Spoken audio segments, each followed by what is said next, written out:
Welcome to our bi-weekly Tuesday webinar. I'm Yomika Bennett, Executive Director of the New York Charter Schools Association.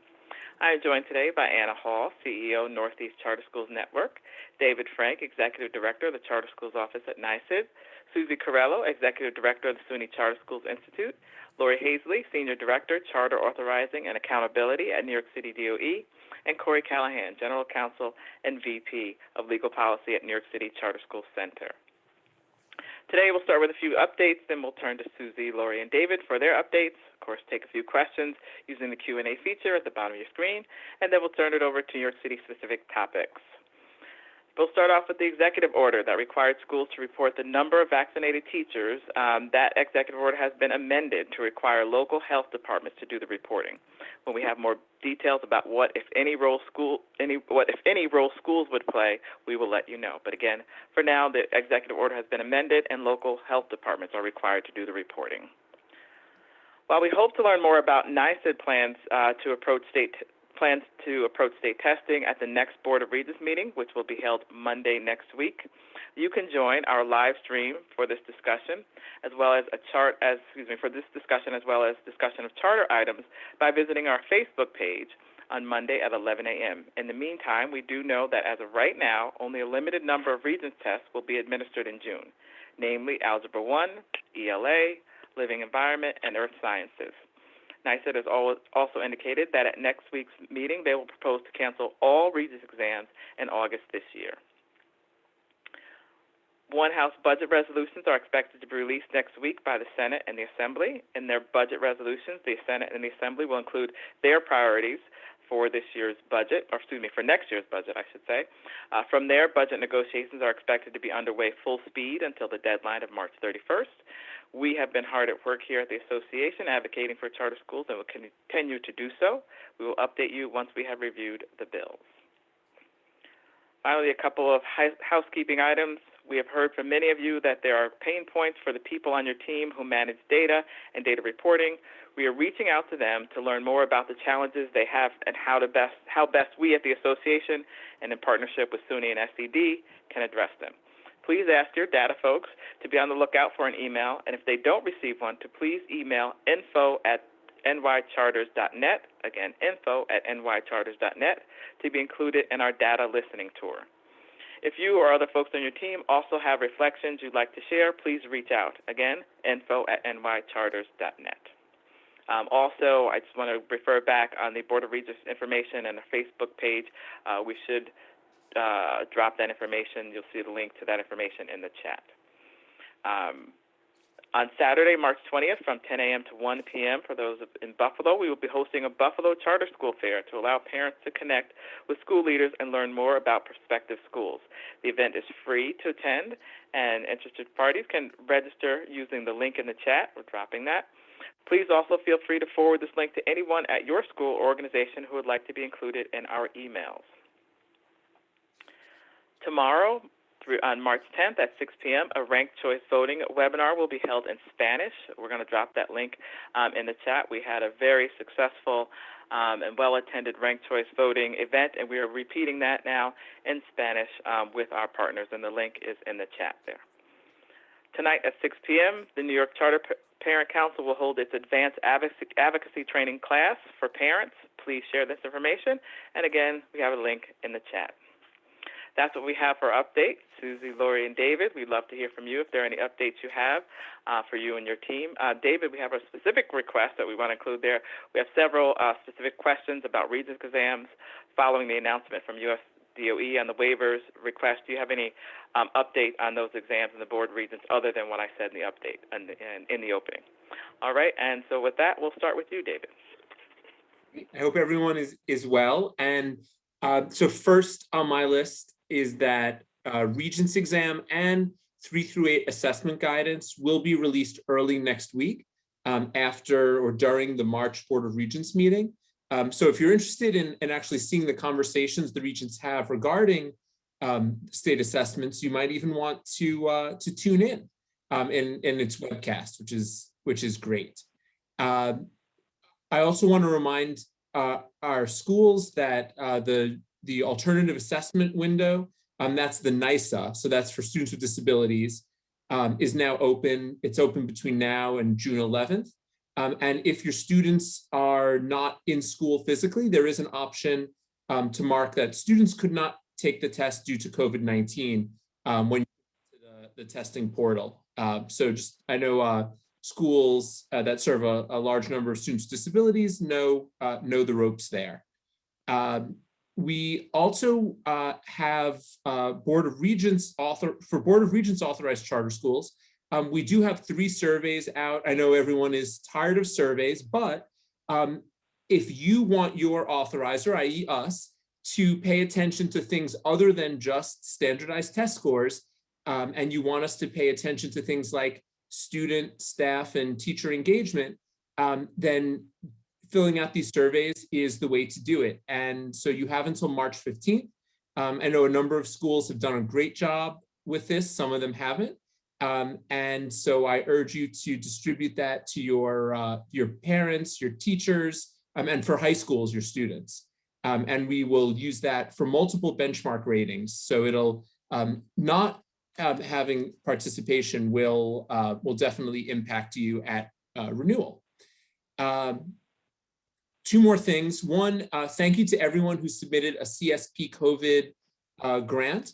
198 education corporations were eligible. 186 applied, so that's a 94% application rate.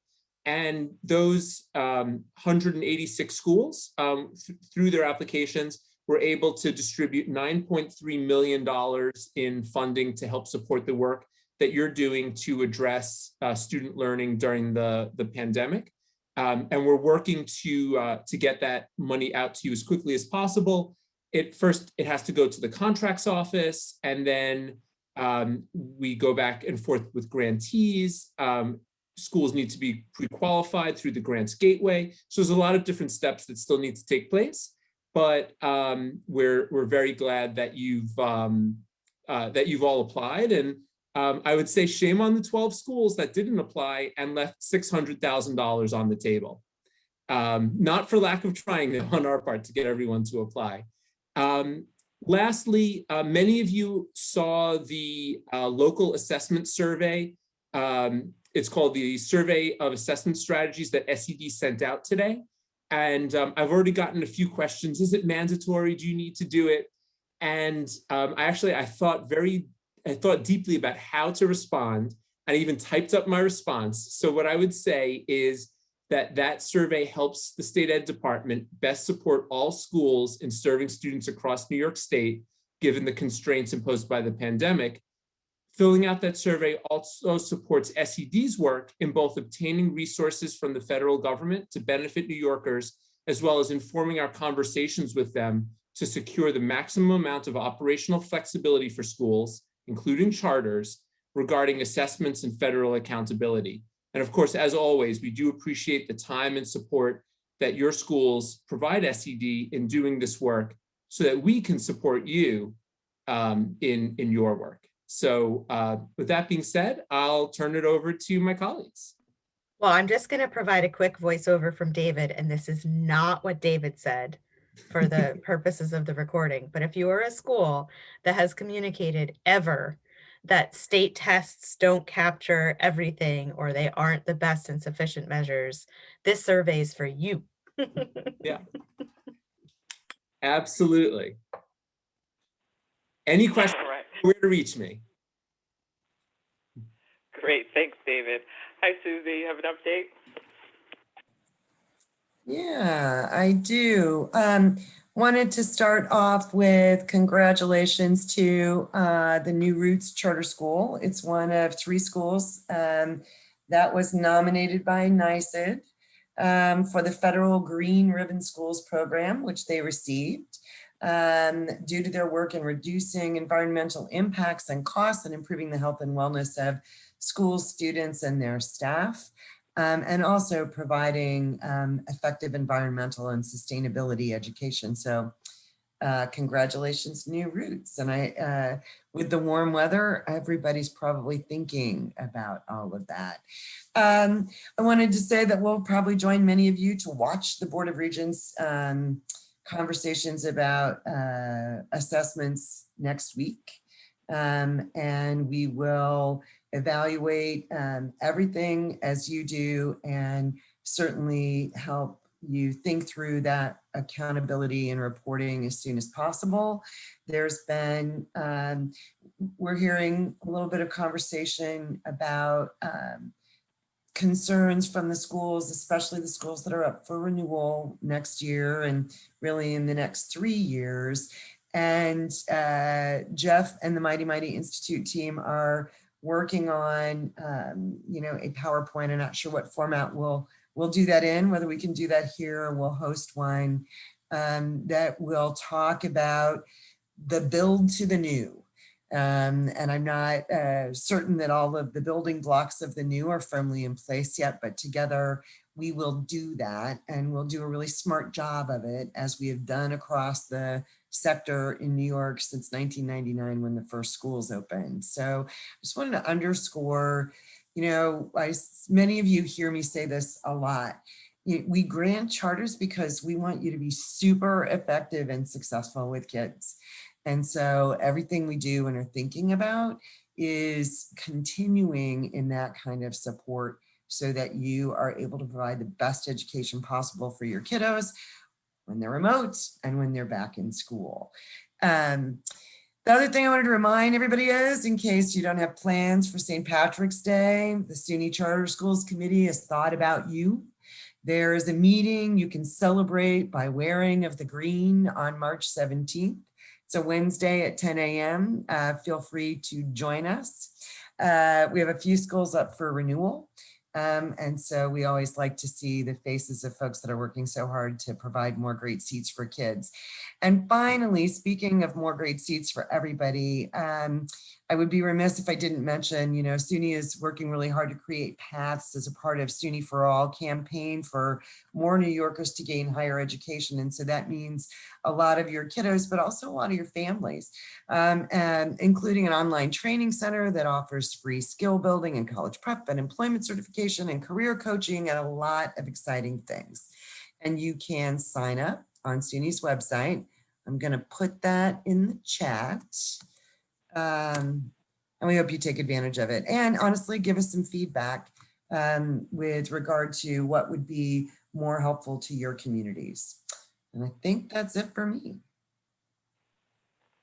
Okay, thank you. Hi, Lori. Hi, good afternoon, everyone. I have one announcement today. Our ACR annual comprehensive review data sheet will be out, released by this Friday. We will send it out via email, and it will also be in the CHIP portal under the accountability tab. DOE authorized charter schools, you'll have 6 weeks to complete it. So that due date will be April 30th. And before it comes out, we just want to share that we are working towards streamlining our data requests, and really made some changes this year to eliminate duplicative requests. We looked to see if there were requests that we were making that we had some other way to get that data or comparable data. And so you'll see some tabs that we are no longer making asks of, so some tabs look different, some tabs are eliminated. So hopefully it's less of a lift for you all, which is what we were going for at this point. And so Yomika, related to your announcement, if we can be helpful in partnering on the pain points around data, we would love to do that. We are not going to be publishing ACR reports this year. So we will receive your ACR data sheet, we'll review those, and we'll reach out with questions. So again, there will be no public facing ACR reports this year. We will be doing some spring visits, virtual visits. And so we're going to prioritize schools going through renewal process this fall. Next year. So DOE authorized schools that are going through renewal next year, you can look out for an email from me in the next couple of weeks to schedule those visits. Okay, and that's it. Okay, thank you very much. Anna, I'm going to turn it over to you. All right, so I love the crowdsourcing energy that's in the Q&A today, and people answering other people's questions, which is awesome. I'm still, for the sake of completeness and for the folks who are joining us by phone, as someone who has increasingly gone on a Zoom diet, I want to honor the phone participants, whatever your status may be. So I'm going to ask these questions, speak them aloud, even if some folks have already weighed in, but I do not in any way want to discourage the crowdsourcing energy. I think that's what makes the charter sector great. So David, I think this one's for you.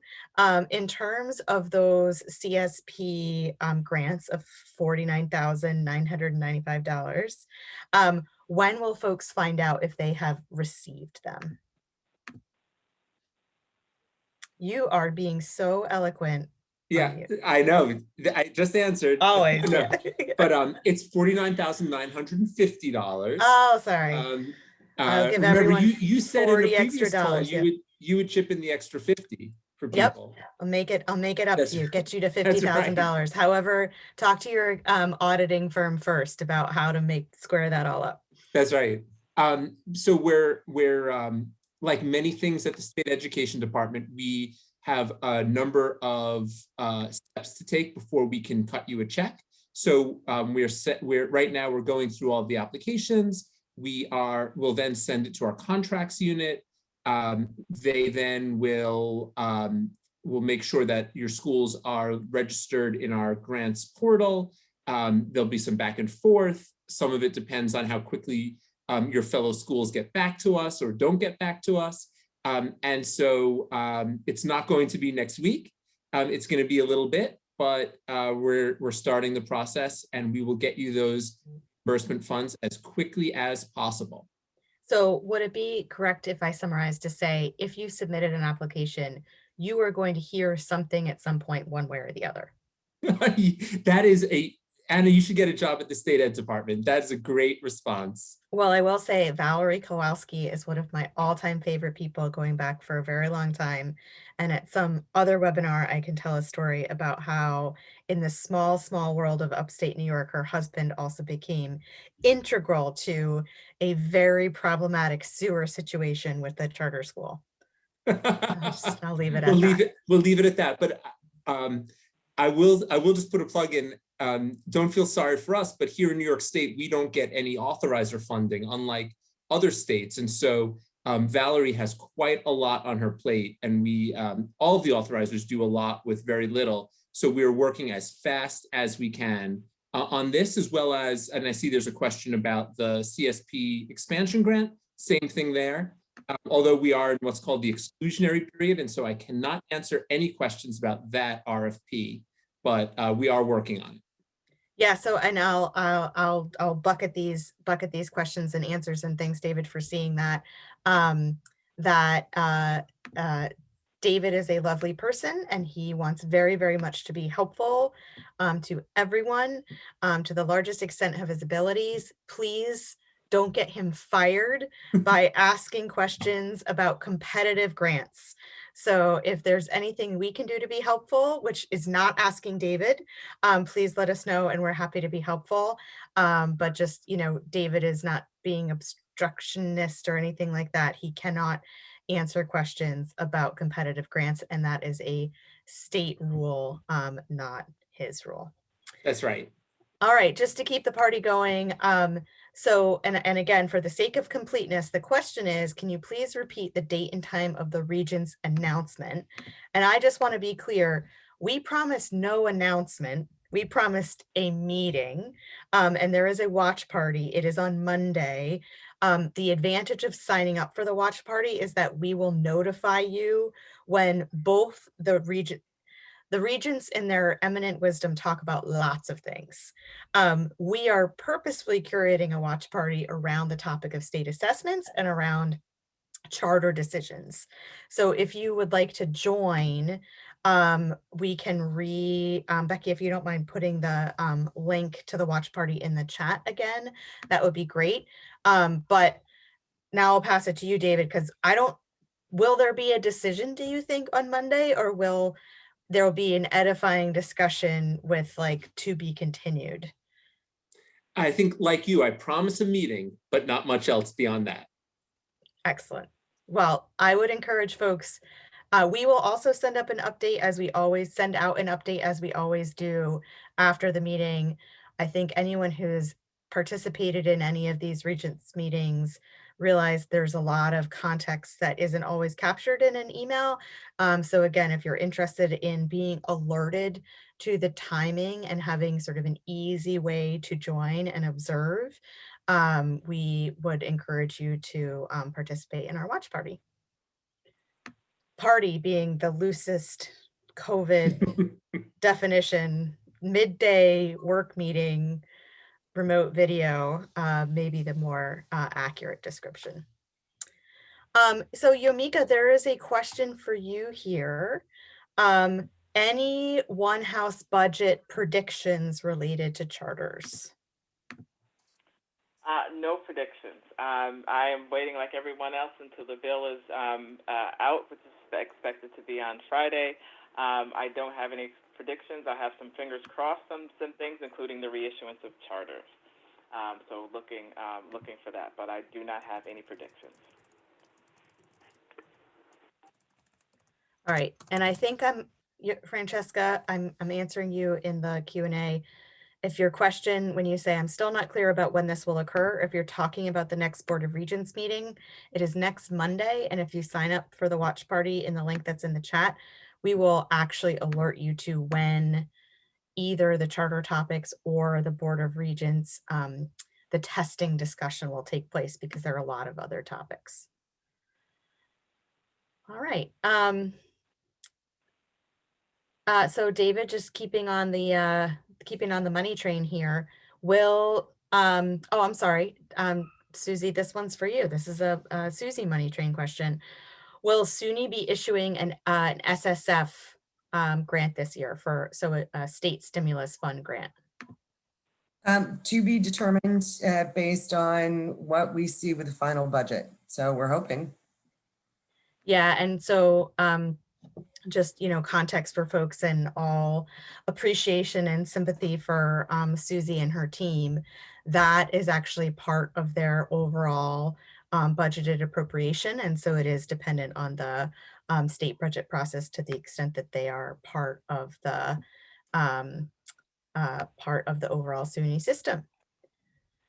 So I'll tee this up to everyone. Because it's interesting. I actually had a similar question, and as far as I'm aware, the answer is no, but I want to make sure I'm not missing something. So is anyone aware, has New York State updated guidelines on reopening schools to match the new CDC guidance or recommendations? And I think that could also not just be reopening, but other qualifications. So things like if you've been vaccinated, not needing to quarantine, or I know some other states, and I'm not talking about Texas. So for Connecticut, for example, recently made post-travel quarantines recommended as opposed to mandatory. Anyone, David, Susie, Lori, Aaron, Corey, Yomika, anyone aware if there's been formal revisions to anything coming out of the New York Department of Health on this front? Not on school reopenings, no.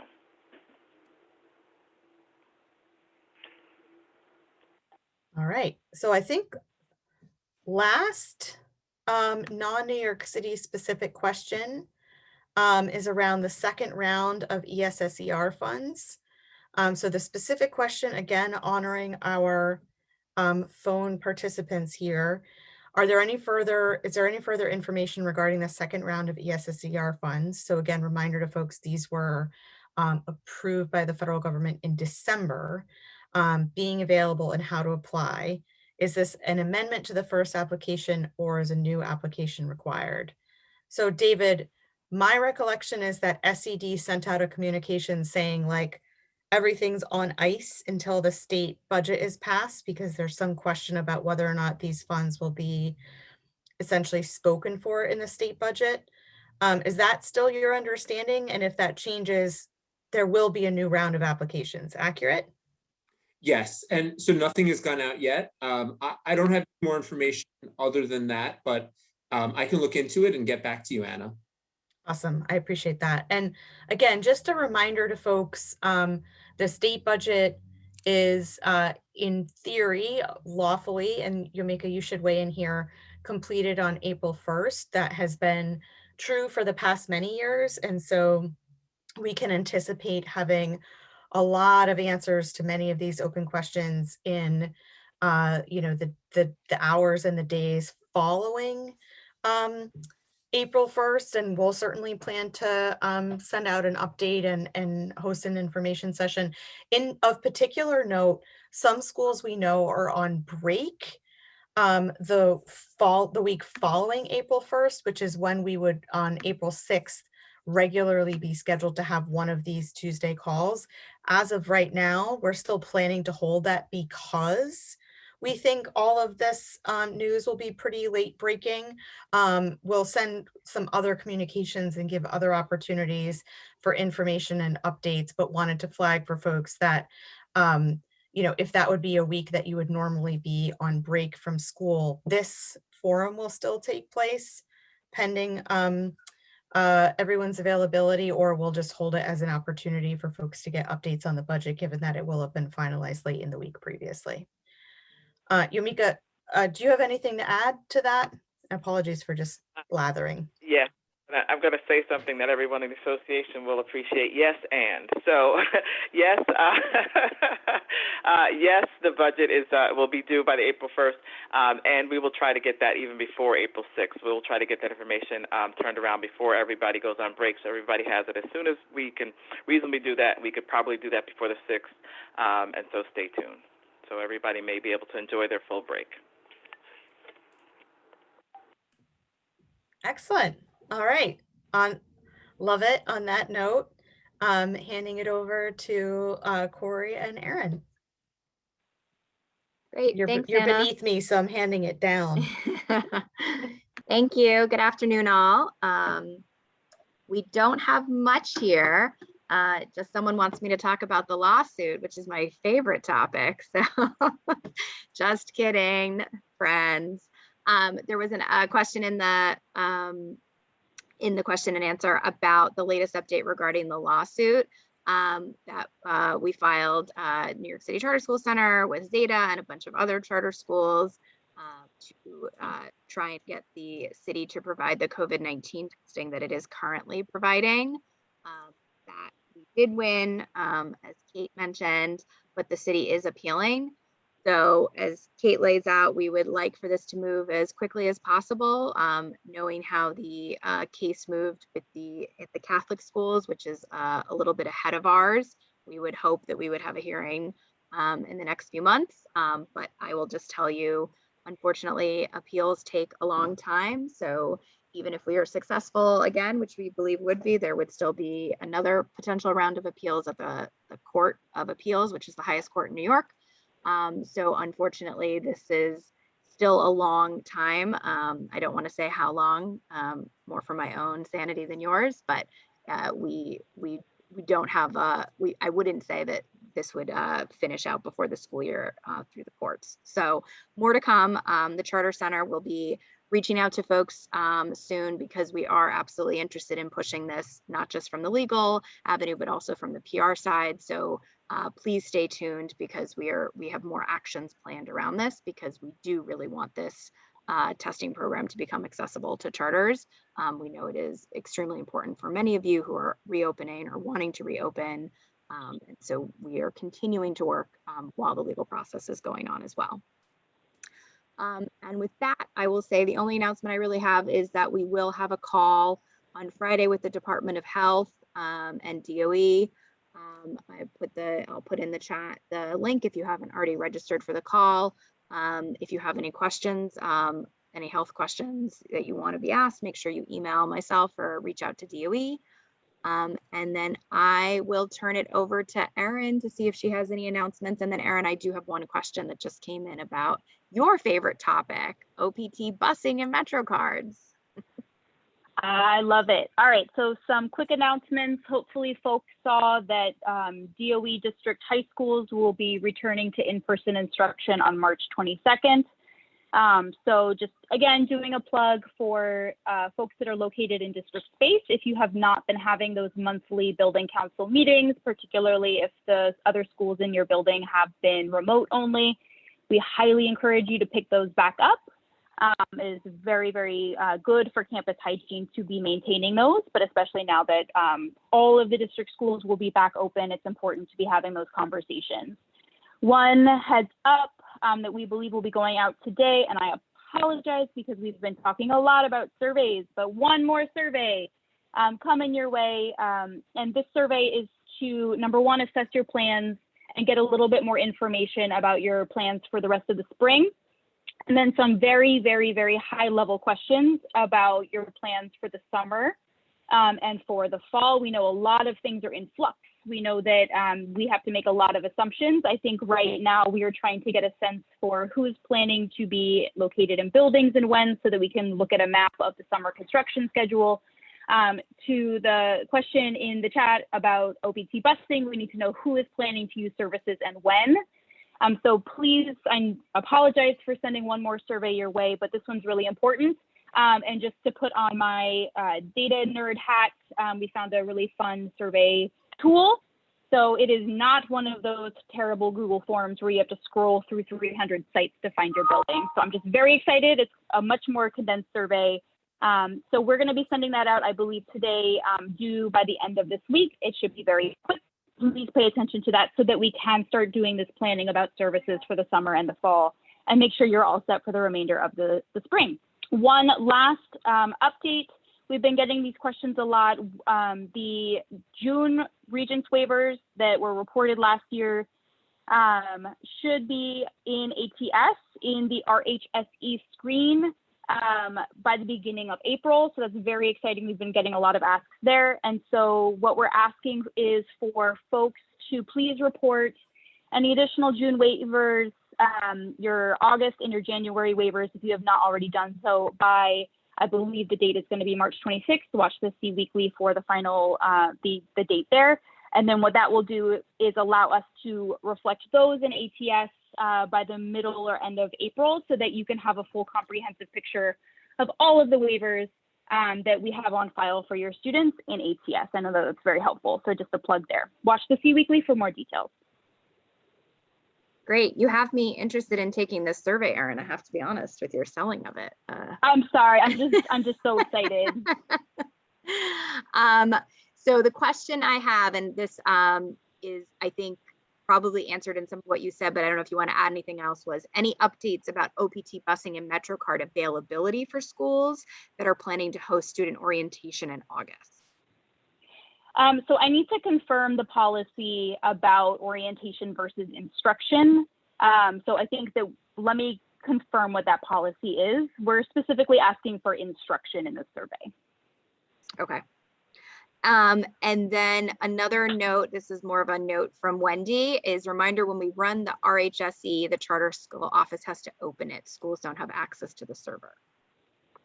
Yeah, so we're continuing to troubleshoot that as well. And you are more than welcome to put in a ticket, and then we can coordinate receiving that file and sending it back to you. Great. And I note your question, Stacy, about the social distancing. We've brought this up on the last few calls and do not yet have any new updates on what, if any, changes the State Department of Health is going to make. But I will note that a few weeks ago, Dr. Zucker, the head of the State Health Department, when he was testifying in front of the Assembly and Senate, did say that the state was going to be looking into relaxing some of these. So I think, we are all waiting for confirmation, and we'll again obviously ask on Friday if the NYC DOH folks are able to share any info from state. But as of right now, I have not seen anything. But it is, I know, top of mind for many of you as you try to bring more and more students back into class. And that, I do see Anna and Yomika, an upstate question has popped in, so I wanted to turn it back over to you. But Erin, unless you have anything else, I don't see anything else from New York City today. So I'll see you all on Friday. Nope, nothing else on my end. Okay, great. Oh, go ahead, David. Sorry, Yomika. I did actually one of your colleagues, Ellen, shared a story about the Syracuse area with us. But the social distancing is guidelines regarding 6 feet is still in place. The 3 feet, we were, I know a lot of educators wanted the CDC and the state to reduce that social distancing down to 3 feet, but they did not do so. And I know they're considering it. So I'm not sure what's happening up there in Onondaga County, but the 6 feet is still in place. Okay, that looks like covers everything for today. Before I say goodbye, I want to make sure and open up any last comments, questions, suggestions, concerns from the panelists, from the group. And if hearing nothing, I want everyone to please take time to enjoy the rest of this sunny, beautiful day. I hope it's this sunny as it is in Albany, 6 degrees and sunny across the state. And we'll see you next time. Thank you. Bye, everyone.